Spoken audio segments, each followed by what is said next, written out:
Hi, my name is Hunter Winstead, and this is my philosophy of inclusion video. Um, for starters, I am a secondary education major specializing in social studies, so I will be in the gen ed setting, hopefully.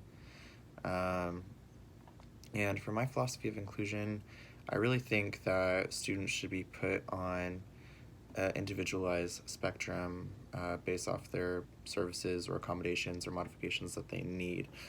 Um, so I don't really have like a definite percentage or yes or no if students should be in the classroom. I think in the gen ed setting or in the specialized setting, I think that should really depend on the student. Um, so I really agree with the precedent set by the IDEA in 1975, and that's been reauthorized. I think 2004 was the last time it was reauthorized, which basically allows students with disabilities to be in public education and receive a free and appropriate public education in the least restrictive environment.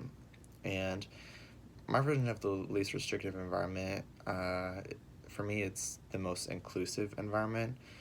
Um, and that could mean being in the gen ed setting with other students, or that could mean partially being in the gen ed setting, like half the day or 75% of the day, or if the student needs to be out of the classroom, like if they need like speech pathology or physical therapy or any other services that aren't realistically able to be put in the classroom, then they would be put in that setting.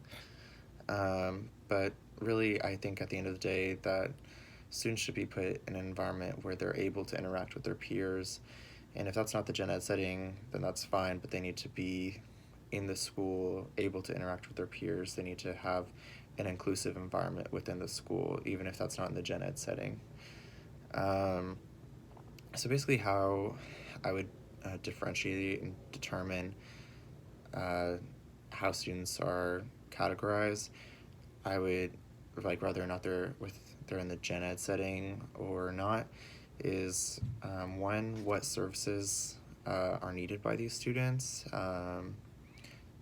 like if they need like physical therapy or like I said, speech therapy, or if they just need a special ed teacher to help them, or if they even need like hearing aids, anything like that. It depends on what services they need. Um, how often these services are needed. If they need constant supervision or constant attention, then that might be a way to differentiate whether they're in the special ed classroom, part like most of the day, part of the day, or if they're in the gen ed setting. And lastly, I would look at how realistically you're able to implement these services in the classroom. So obviously, if they need like special medical tools or monitoring systems, then that might not be the best setting for them in the gen ed setting all the time. But like I said, I would like, my philosophy is to have those students in an inclusive environment regardless. So if they're receiving those other services that may take them out of your gen ed classroom, that should still be made up by the school in some way, shape, or form, in like extracurriculars or recreational activities, lunch, the hallways, really anything to make sure the student is a part of the school.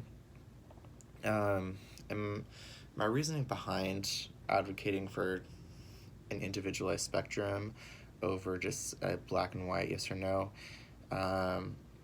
is the fact that